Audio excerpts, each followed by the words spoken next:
Welcome to the deep dive. Today, we're diving into something I think many of us have felt. That peculiar tension when, like deep down where you're supposed to be heading. You've got the vision, maybe even a really clear promise. But reality just isn't there yet. Exactly. Your current reality is just, well, lagging. The going part hasn't caught up with the knowing. It's a common, and let's be honest, often frustrating human experience, isn't it? Definitely. And our source material for this deep dive, it's excerpts from a message titled The Warfare Between Knowing and Going. And it tackles this exact space head on. Absolutely. So our mission today is really to pull out the core insights from this message, about navigating that sometimes difficult, sometimes confusing time. That gap. That gap, yeah, between getting the clarity and then actually seeing it happen. So if you've ever felt like you're just stuck in a holding pattern, even though you're sure of your path, this is definitely for you. Okay, let's jump in. So where does it start, this warfare idea? Right, so right at the beginning, the message identifies this core conflict. Yeah. The warfare between knowing and going. It presents it as this significant internal tension. And what's really striking, I thought, is where it says this warfare mostly happens. Yeah, It's not framed as like a battle out there somewhere or even just external opposition necessarily. According to the source, this struggle is mainly in the mind. That's key, Yeah. right there. And it says it's specifically triggered by delay. Delay. It's that mental friction, that emotional rub of holding on to what you know is true, what was promised, while you're living in a reality that just doesn't reflect it. Not yet, anyway. And how does that feel? The source doesn't really mince words about it, does it? No, not at all. It describes the feeling that comes with this gap as heavy. It even uses words like betrayal. Wow, betrayal. Yeah, or contradiction, that feeling of being teased with promise but left in pause. Yeah. It's that internal dissonance, that this doesn't add up feeling. And it gives some examples too, right? To kind of make it concrete. It does, yeah. Really relatable ones. Like, imagine just knowing, you've been shown a calling that impacts nations. Vision. Huge. But then you look around and your actual influence feels, well, limited to your zip code. Oof.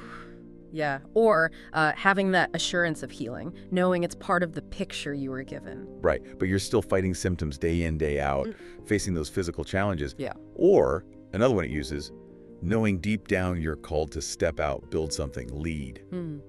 But the doors you thought would fly open, they're just shut, firmly. Or the people you need to connect with seem resistant. Their hearts are hard, maybe. Exactly. And that platform you saw so clearly, Yeah. completely non-existent. It's that significant gap, often painful, between the knowing and the current going, or lack thereof. That's the heart of this warfare it describes. Okay, but here's where the message seems to make a really powerful pivot.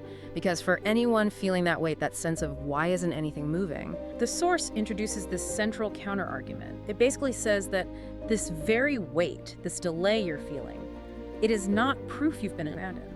That's such a crucial reframing, isn't it? It really is. Because instead of being a sign something's wrong, the source claims this delay is actually proof of alignment. Alignment. Okay. Yeah, it's presented as solid evidence of divine preparation at work.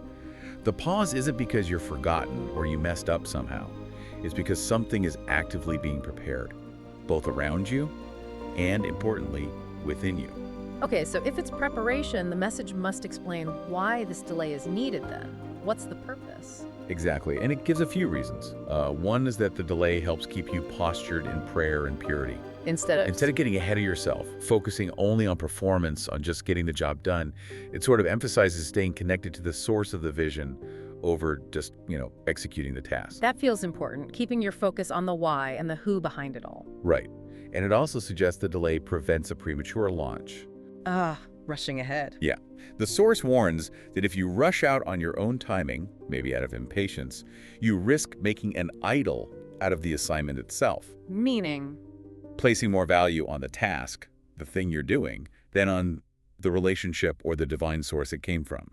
Like getting so focused on doing the thing, you kind of lose touch with why you were called to it in the first place. Precisely. The message even describes this tension, this warfare, as a kind of divine tether anchoring you in obedience. A tether, okay. Yeah, it's what keeps you grounded, keeps you connected, stops you from launching just based on your own impatience or what you think readiness looks like. The message then shares a personal story, doesn't it? A testimony that really brings this home. It does. The author talks about these seasons of having just absolute clarity, knowing what was spoken, seeing incredibly vivid dreams, these undeniable encounters, getting confirmation after confirmation. So the knowing part was crystal clear. Crystal clear. All this solid knowing. But then experiencing what felt like total silence, just silent movement on Earth. Like heaven had clearly spoken, but Earth just seemed unresponsive. And the questions that must raise, did I hear wrong? Did I miss something? Am I blocked somehow? All those things. And the response received in that testimony, which the source quotes, is really direct and encouraging. What was it? You're not blocked, you're being built. Built. You're not behind schedule, you're being fortified for it. Fortified for it. That phrase really points to something else the message emphasizes, doesn't it? That going requires more than knowing. Exactly. It's not enough just to have the vision, the information. When the time comes to step into it, well, that requires carrying. It requires character. It requires calibration. Calibration, like being fine-tuned for it. Yeah, I think so. The weight of what's coming, the scale of the assignment, it needs a matching capacity in the person carrying it. And the source is really clear on its view of divine timing. It says, our Abba Father is not slow. He's strategic. Strategic, not slow. Right. The delay isn't inaction. It's part of a deliberate strategy. Okay, so that difficult space, that fire between the knowing and the going, as it calls it, it isn't just something you have to grit your teeth and endure. No, not according to this source. It says it's actively doing something positive. Like what? It's not just a passive wait. The message claims this period is actively developing your gift and maturing your go. Maturing your go. I like that. Yeah, it's refining both what you're meant to do and how you're prepared to step into it when that appointed time finally arrives. Which brings us, I guess, to the real core takeaway from the message. Which is? The delay is not denial. The pause is not punishment. It's preparation. Simple, but profound. And it expands on that preparation idea, suggesting that you are being prepared for something greater than your emotions can currently carry. Ah, so the waiting is building that internal capacity, emotional, spiritual, maybe even practical skills. Exactly, building the capacity needed for the eventual weight of the calling or the promise. So if waiting is like a necessary part of this whole process, what does the message suggest you actually do while you're in that space? Because it can feel so passive. Right, and it offers specific, active ways to engage with the waiting. It advises you to watch, you write, you war, and you worship in the waiting. Watch, write, war, worship. Okay. So staying alert, documenting what you're hearing or seeing the vision, Writing it down. contending for the promise, like fighting for it in prayer perhaps, and maintaining that posture of worship or gratitude right through it all. And this connects directly to a scripture that the source references, right? Habakkuk. Yeah, Habakkuk chapter 2, verses 2 and 3. The message quotes it. Write the vision and make it plain. Though it tarries, wait for it, because it will surely come and it will not lie. Though it tarries, wait for it. That seems key here. Absolutely. And the interpretation the message offers for the scripture, especially when you look at it through this lens of waiting, it's really hopeful. Oh, so? It suggests that at the appointed time, what he spoke will speak. What you wrote will run, and what felt like tension will be revealed as timing. Wow, so it shifts the whole perspective. That tension you feel now isn't a sign of failure. Yeah. It's actually a sign that the process of timing is already underway. Precisely. Oh. And the message kind of wraps up this whole section with some final, very actionable advice for navigating that waiting period. Which is? Stay postured, stay pure, and stay patient. Postured, pure, patient. A concise summary. Yeah, of how to handle that difficult in-between space. Okay, so if we pull the main idea from this whole deep dive, drawing straight from the source material we explored, it seems to be that the challenging gap, that space between knowing a vision or a promise and actually seeing it happen, it isn't presented as some kind of glitch or a sign that something's gone wrong. Right, but rather as a crucial, intentional period of preparation. It reframes that frustrating delay you might be feeling. It's not punishment. It's not denial. No, it's actually fundamental.